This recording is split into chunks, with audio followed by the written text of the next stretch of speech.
When it comes to temperature, this is a very important field to think about when it comes to controlling the behavior of the fire. Most of the fire's motion has to do with temperature. Temperature affects velocity. Velocity tells the voxels which direction it needs to move. So, if you get this field right, the temperature field correct, then that is probably the biggest thing that'll make your fire look convincing. Now, as we can see in this reference footage, it's a little bit difficult to see in this main section right here, but take a look at this bottom thumbnail.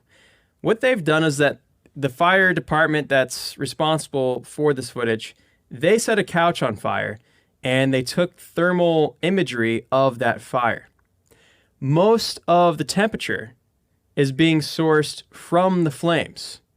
And so they actually just switched to a higher range here. This is 1,220 Fahrenheit, I'm guessing, all the way down to 620. But compare that to the rest of the room, and most of this temperature is dying off quickly, so we'll have a high cooling rate. And on top of that, it's happening in the flames themselves. We do have a few areas on the couch that are consistently hot, and so when we source in temperature, we'll just find a few of the hottest areas and source it in from there. But outside of a few areas that we source in, most of the temperature is going to come from the flames themselves, and we'll attach that via a setting in our pyro solver. So now that we see generally what happens in the real world with temperature, let's try to mimic this behavior with our setup in Houdini. So now let's go to our pyro source right here and go to this attrib paint, where originally we painted out where the flames are. To make another attribute, just click on this little plus icon right there, and we'll call this temperature. So temperature, be sure that it's selected up here with this attribute. And once you have that, you can go back and forth. So just start at the selection here and then go back to this multi-widget. And now we're looking at just temperature. And as you can see, I've already painted this out a little bit. If we go to one of these other options, I'd recommend the headlight only. You really don't know what you're doing with the normal lighting because it's trying to light this with the light, and yeah, it's just weird. So go to the headlight right there and only paint out the areas in which temperature is the hottest. As we saw in the reference footage, the only areas along that couch which just remained always hot were the hottest areas, and then all the other temperature areas happen because of the flame. So if you want, maybe just add a couple more things that go out a little bit like this. Maybe make a smaller brush and then just cut into it. So you go back and forth a little bit, do maybe this sort of thing. But for the most part, keep just a solid little section down here, and then everything else will be controlled by the flames. Okay, once you have that, we're good to go. We now have temperature as an attribute that's on these points. That's good. We can keep everything else the same except for this pyro source. We need to also create another thing here called temperature. So we'll do that. So we have flame, we have temperature, and our noises, we'll have our flame noises right here. So let's make a little subnet thing. Not a subnet, but a little background thing. It says flame noise. And we'll color this black right there. Let's make another one over here. And we'll call this our temperature noise. And these noises over here on the temperature side will obviously only work on temperature. So temperature, and I'm only going to use one noise for this. I don't want to go too aggressively with this temperature noise. And once we have these 2 points, eventually we'll merge them in right here, and that will go to the rasterize. So let's also go down here to this visualization. This is our flame viz, and then we'll make a temperature viz.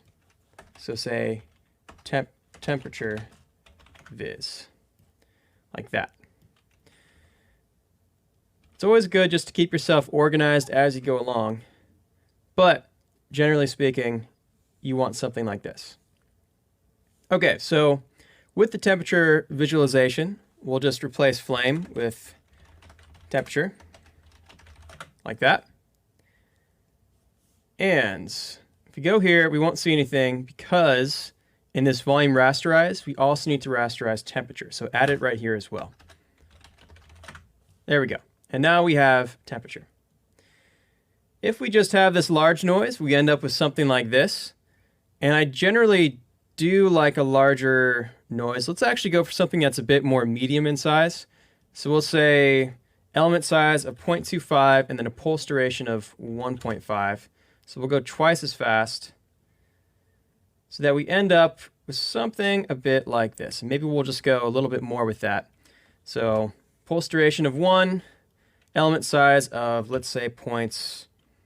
So now we have something about like that. We still have our flames. This is what our flame field is doing. This is what our temperature field is doing right here. Let's recache this out and see what that does to our simulation. Now back here at the DOP level, let's go to our smoke object and change this voxel size to 0.02. We don't need 0.01 whenever we're testing this out. We can go with a coarse resolution and still see what we're doing. Also, on the volume source, we need to change this source volume from flame to temperature. And that will be attached to the temperature field. Now, we could do this poll operation. That is one option. However, in this case, those areas we just painted, I want that to add a little bit of extra velocity just towards the center of the fire pits. So I'm going to change this to add. And when we get to the temperature that gets sourced in from the flames themselves, that might be where I use a poll operation instead. But for right now, let's take the scale and try something like 0.5 and see what this does. So as we go forward here, as you can see, it's mainly just adding in that upwards velocity towards the center. And that is exactly what I'm after. Okay, so for right now, that's pretty good. Let's see what this gives us by going to the smoke object and turning on this temperature preview field. So as we go along here, we get a little infrared representation of what the temperature is doing. As we go along, let's also turn off this multi-field so that we can really see what the plane is doing. So we're just taking a little slice here, and actually I'll move this temperature plane so that we're near a main body of flame, let's say right around there. And then if we go here, visualization, turn off multi-field, here is the temperature. And as you can see, it's exactly as you might expect. Towards the areas that we just painted, right now, that's where things are the hottest. And then it just goes up from there. So that's cool and all, but now we need to actually take the majority of this temperature field effect and source that from the flame field.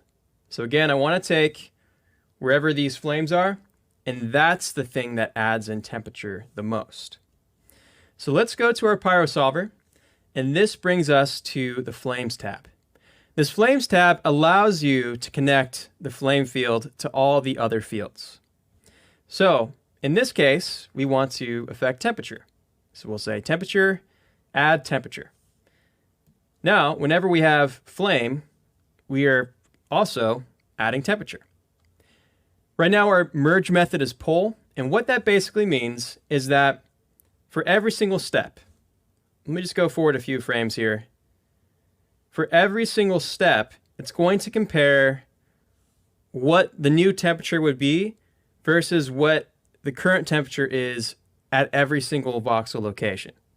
So if, let's say, in the previous frame, a voxel frame is less hot than what it would be if we had this temperature going on, the value of the new value that gets calculated is a result of pulling the temperature that's generated by this to being the new value. So it's kind of like, it's not the same thing as adding, because adding allows you to get past this temperature amount value.